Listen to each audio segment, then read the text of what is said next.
तो दोस्तों, लंबे इंतजार के बाद मैं वापस आ चुका हूँ। उम्मीद है आप लोग इस सीरीज को नहीं भूले होंगे। तो चलिए और भी आप लोगों को ना तर पाते हुए इस एपिसोड को शुरू करते हैं, पर उससे पहले बच्चे दूर रहो।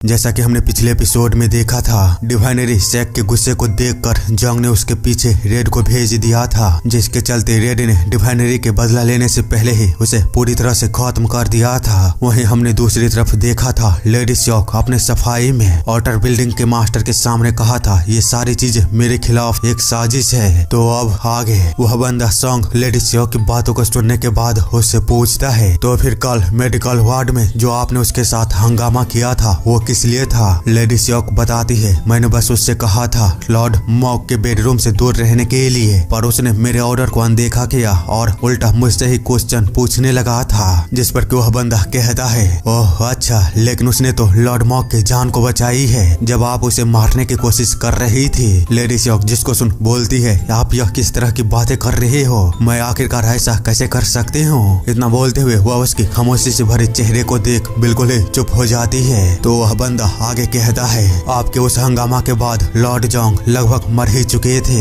इसीलिए मैं इस घटना को डिटेल में जांच करूंगा। उम्मीद करता हूं कि आप सहयोग करेंगे। जिस पर कि लेडी शॉक कुछ भी नहीं बोलती है तो वह बंदा बताता है, चिंता मत कीजिए, यह इन्वेस्टिगेशन पूरी तरह से फेयर होगा, केवल आपके और लॉर्ड प्योंग के लिए ही नहीं बल्कि जोंग के लिए भी। जिसके थोड़ी देर बाद लेडी शॉक वहाँ से चले जाने के बाद वो सोचता है, आखिर क्यों लेडी शॉक और लॉर्ड प्योंग लॉर्ड जोंग को निशाना बना रहे हैं? यहाँ तक कि लॉर्ड जोंग के पास तो न ही कोई मार्शल आर्ट भी है, फिर भी क्यों? क्या उसके पास कोई खास चीज है जिसके बारे में मैं भी अभी तक नहीं जानता? मैंने उससे पहले जब पूछताछ की थी तो वह बिल्कुल ही पहले से अलग लग रहा था। जरूर यहाँ पर कुछ न कुछ तो अजीब बात जरूर है। इसी के साथ सीन चेंज होता है और हम जोंग को देखते हैं जो कि नई एब्जॉर्ब की गई इविल ऑरा से अपने क्यूआई सेंटर को बनाने की कोशिश कर रहा था। तभी वहाँ पर रेड आती है, जिसको देख डिमन सेज ग्रीट करता है। वहीं वह खुद जोंग को देखते हुए सोचती है, तो अब उसने उस इविल ऑरा से अपने क्यूआई सेंटर को बनाना भी शुरू कर दिया।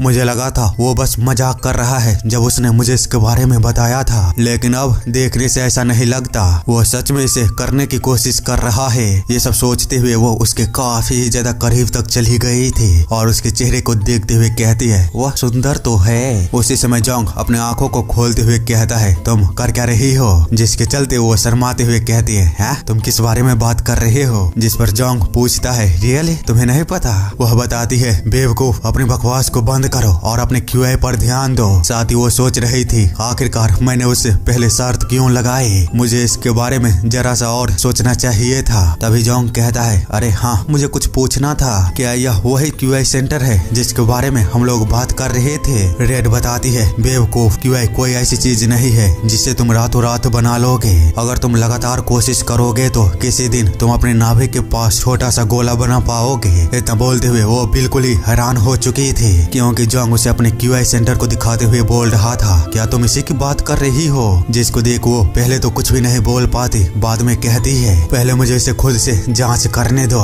इसी के साथ वो उसकी नाभि पर हाथ को रखते हुए जब चेक करती है तो कुछ भी नहीं समझ पाती। तो जोंग पूछता है, आखिर क्या हुआ? वह बताती है, मेरा हाथ अंदर नहीं जा रहा है, मॉन्क इधर आकर तुम आजमाओ। इतना बोलते हुए वे दोनों ही कोशिश करने लगते हैं अपने हाथ को उसके आर पार करने के, पर सारी चीजें वो नाकामयाब थी। जिसके चलते रेड सोचती है, अब मुझे यह मत बताना कि ऐसा इसलिए हो रहा है क्योंकि हम लोग उसके सर्वेंट बन चुके हैं। ये सब सोचता हुआ वह चैन की ओर देखती है और फिर उसके क्यूआई सेंटर पर जैसे ही अपनी उंगली को रखती है तो उसे काफी ही बड़ा झटका लगता है और ऐसा लग रहा था कि मानो उसके शरीर को आत्मा छोड़कर ही निकल चुकी है। जो देखते हुए रेड बताती है, प्रॉब्लम मेरी तरफ से कुछ भी नहीं है। तो जोंग बोलता है, क्या कोई और रास्ता नहीं है मेरे क्यूआई सेंटर को चेक करने की? रेड बताती है, हाँ, एक और तरीका है इसे चेक करने की, लेकिन आगे वे लोग कुछ कर पाते तभी बाहर से एक आवाज आती है, लॉर्ड जोंग, क्या आप सो रहे हो? यह मैं हूँ, ऑटर बिल्डिंग का मास्टर सैंग। जो सुन जोंग सोचता है, आखिर वो मुझसे मिलने के लिए इतनी रात को क्यों आया है? वह योनमॉक क्लैन के सबसे वफादार सेवकों में से एक है, जिन्होंने वर्तमान लॉर्ड और उनसे पहले उनके पिता की सेवा की थी। वह इतना भरोसेमंद है कि वह जिस बेटे को भी सपोर्ट करता है वही अगले लाइन को लीड करता है, इसीलिए लेडी श्योक भी उससे सावधानी रहती है। ये सब सोचने के बाद वो उसे अंदर बुला लेता है और वो अंदर आते हुए कहता है, तो आप अभी भी जाग रहे हो? तो जोंग कहता है, आपको इस समय पर क्या खींच लाए? सैंग बताता है, सबसे पहले एक सेवक के रूप में मैं आपसे माफी मांगना चाहता हूँ। मेरे गैर मौजूदगी में बाकी के मार्शल आर्टिस्ट को आपको प्रोटेक्ट करना चाहिए था, लेकिन वे ऐसा करने में असफल रहे। तो जोंग कहता है, आपको ऐसा करने की कोई आवश्यकता नहीं है, मैं ठीक हूँ। जिस पर सैंग बोलता है, नहीं मास्टर, यह सारी चीजें मेरी गलती है। तो जोंग बताता है, आपको इतना परेशान होने की कोई आवश्यकता नहीं है, मैं बिल्कुल ही ठीक हूँ। सैंग जो सुन थोड़ी देर शांत रहता है, बाद में खड़ा होते हुए अपने हाथों को उसके सर पर रखने की कोशिश कर रहा था, जिसको कि जोंग बड़े ही गौर से देख ही रहा होता है। तभी वह अपने हाथों के डायरेक्शन को बदलते हुए कहता है, मुझे खुशी है कि आप ऐसा सोचते हो। वैसे वो खंजर कहाँ पर है जो मैंने आपको दिया था? जिस पर जोंग वो कुछ भी नहीं समझ पाता है। तो सैंग बताता है, वो खंजर मैंने आपके पिता के बीमार होने के बाद आपके सभी भाइयों को दिया था अपनी प्रोटेक्शन करने के लिए। क्या आपने उसे खो दिया है? तो जोंग चैन की ओर देखने के बाद कहता है, नहीं, मैंने उसे अपने अलमारी में संभाल कर रखा है। जिस पर सैंग बोलता है, ओह तो ऐसी बात है, मुझे बहुत दुख होता अगर आप उसे खो देते। तो जोंग बताता है, अरे ऐसा कैसे हो सकता है, वो आपका दिया हुआ खंजर था, मैं उसे इतनी आसानी से तो नहीं गुमा सकता। लेकिन मास्टर सैंग, मुझे याद क्यों नहीं है कि आपने मुझे ऐसा कभी भी कोई खंजर दिया था? सैंग बताता है, ऐसा इसलिए क्योंकि मैंने तुम्हें कभी खंजर दिया ही नहीं। इतना बोलते हुए वो तुरंत ही उस पर अटैक कर दिया था, लेकिन जोंग वो किसी तरह उसके अटैक से बचता है। जो देखते हुए सैंग बताता है, तुमने दो गलतियां की। लॉर्ड जोंग कभी भी अहंकारी नहीं बनता, वो हमेशा लोगों के सामने झुकता था। और दूसरा, जब लॉर्ड चियोन ने उसे पीटा था तब से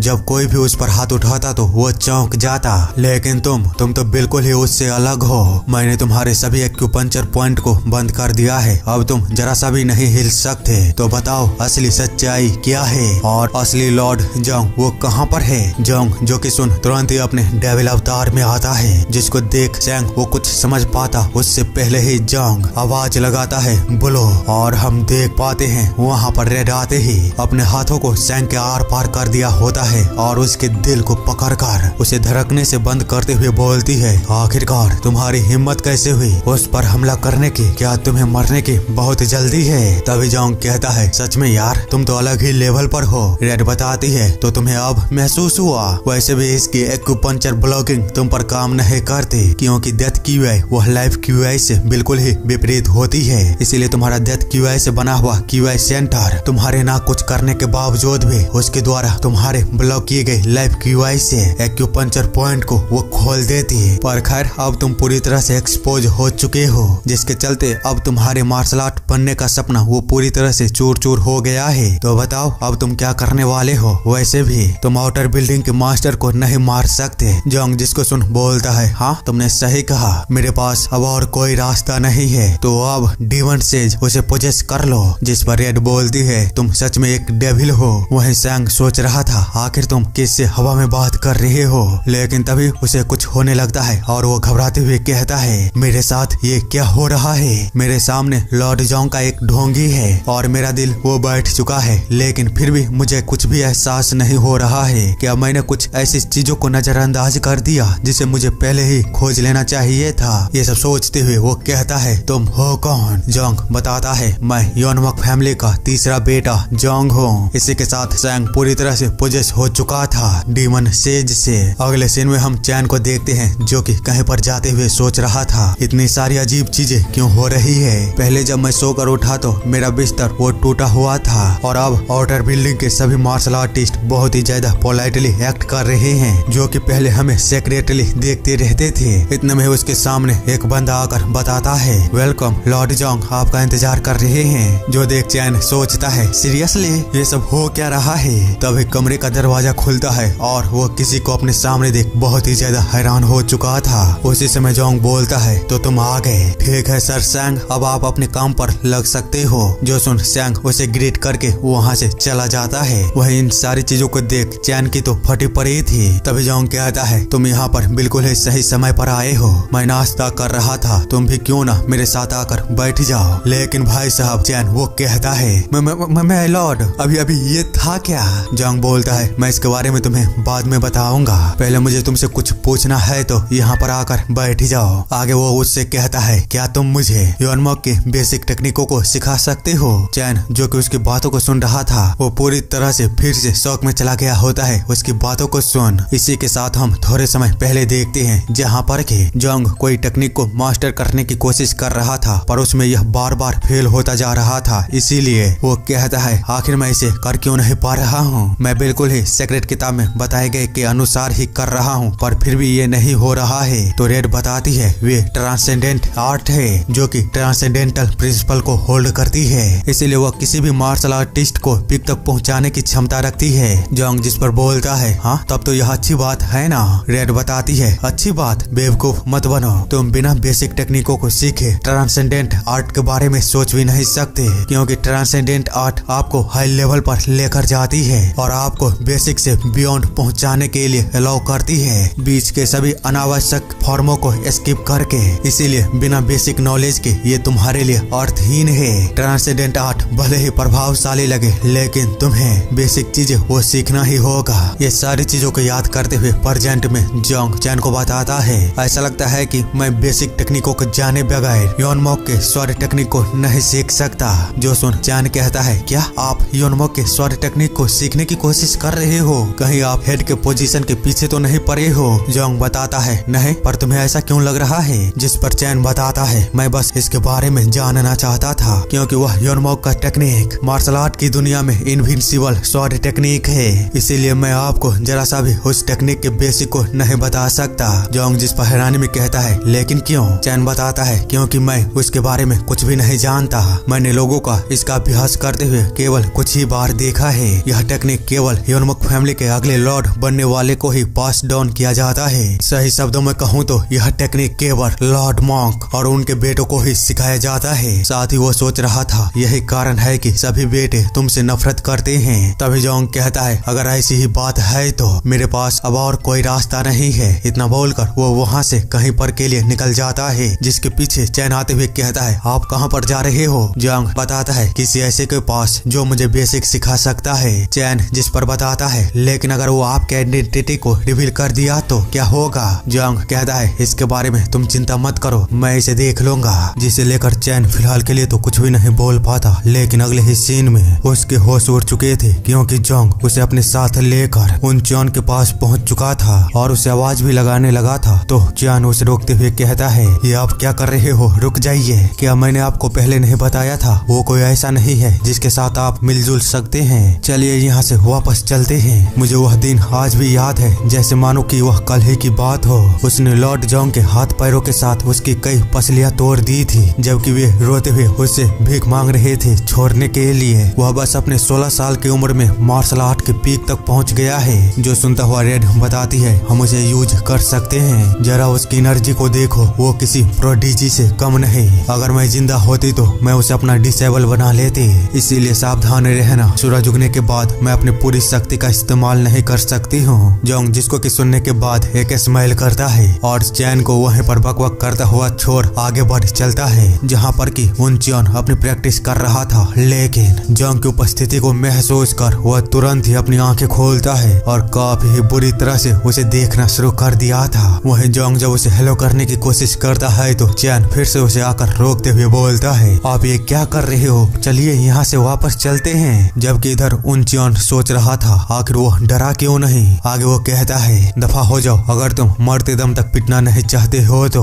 इतना बोलते हुए वो अचानक से ही किसी चीज को देख हैरान था और उससे पूछता है आखिर तुम्हें यह कैसे मिला? तो जोंग कहता है क्या तुम्हें यह चाहिए? जिस पर उनचन कहता है क्या यह सच में असली है? जोंग बताता है इसे खुद से ही चेक कर लो। इतना बोलकर वो उसे उस सीक्रेट किताब को दे देता है, जिसको जब उनचन देखता है तो उसकी हालत खराब हो चुकी थी और वह सोचता है यह तो बिल्कुल ही ओरिजिनल है, हमारे फादर का सीक्रेट किताब। लेकिन तभी उसकी नजर फटे हुए पन्नों की तरफ जाता है, जिसको देखते हुए वो पूछता है इसके फटे हुए पन्ने कहाँ पर गए? जोंग बताता है वो तो मेरे दिमाग में है। जो सुन बड़े ही गुस्से में उनचन पूछता है आखिर तुमने यह बुक कहाँ से लाया है? जिस पर जोंग उससे कहता है महत्वपूर्ण ये चीज नहीं है, महत्वपूर्ण यह चीज है कि वो अब मेरे हाथ में है। उनचन जिसको सुनते ही बहुत ही ज्यादा भड़क चुका था और चिल्लाते हुए कहता है, तो फिर तुम मुझसे मिलने के लिए यहाँ पर क्यों आए हो? कहीं तुम ये बताने के लिए तो नहीं आए हो कि हाउस का नया हेड तुम बनोगे और मैं इसके बारे में सपना भी ना देखूं? तो बेवकूफ, यहाँ से निकल जाओ, मैं तुम्हारी चालों में नहीं आने वाला।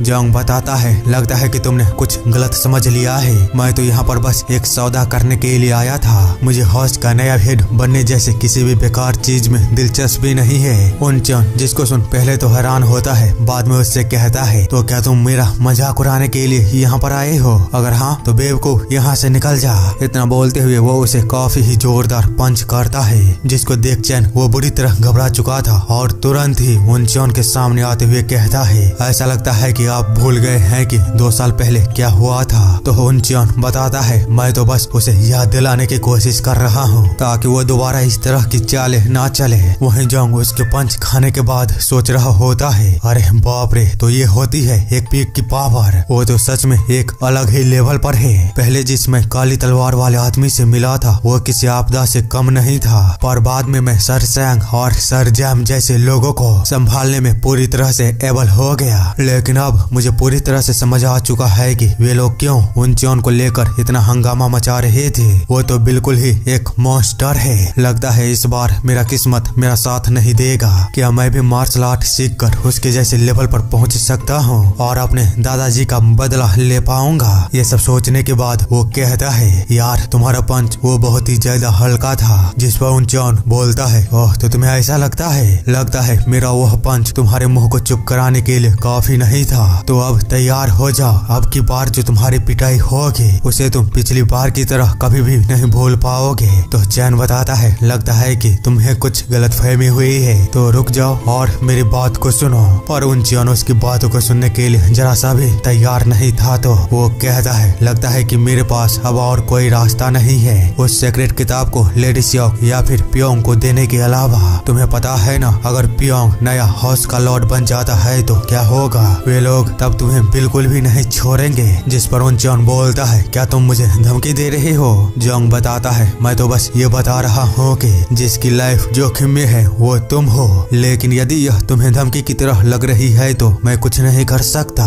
जो सुनता हुआ उनचन वो बिल्कुल ही खामोश हो चुका था और उससे पूछता है, आखिरकार तुम हो कौन? उसकी ऐसी बातों को सुन बेचारा चैन वो डरते हुए सोच रहा था अब आगे क्या होगा। वहीं जोंग वो तो कुछ भी नहीं बोलता, बस स्माइल कर रहा होता है। लेकिन थोड़े समय बीत जाने के बाद वो कहता है, तुम्हें क्या लगता है मैं कौन हूँ? उनचन जो सुन कुछ भी नहीं बोलता है। तो जोंग कहता है, ऐसी बातें मत करो जैसे कि तुम मुझे बहुत अच्छी तरह जानते हो। उनचन बताता है, हाँ तो क्या तुम्हें लगता है कि मैं तुम्हें नहीं जानता? मैंने तुम्हें 2 साल पहले इतनी बुरी तरह पीटा था कि तुम हमेशा मुझसे डरे हुए रहते थे, यहाँ तक कि मुझसे बात करना तो दूर मेरे सामने आने से भी बचते थे। क्या इतना काफी नहीं है तुम्हें जानने के लिए? तो जोंग बताता है, मैं इसकी बात नहीं कर रहा हूँ। इसके अलावा हाफ ब्रदर के रूप में तुम मेरे बारे में क्या जानते हो? और वैसे भी वो लड़ाई 2 साल पहले हुई थी, इसीलिए बताओ तुम मेरे बारे में क्या जानते हो? क्या तुम्हें पता है मैं कैसे सोचता हूँ, मेरा जीवन कैसा है? या फिर तुम जानते हो मैं हाउस का लॉर्ड क्यों नहीं बनना चाहता?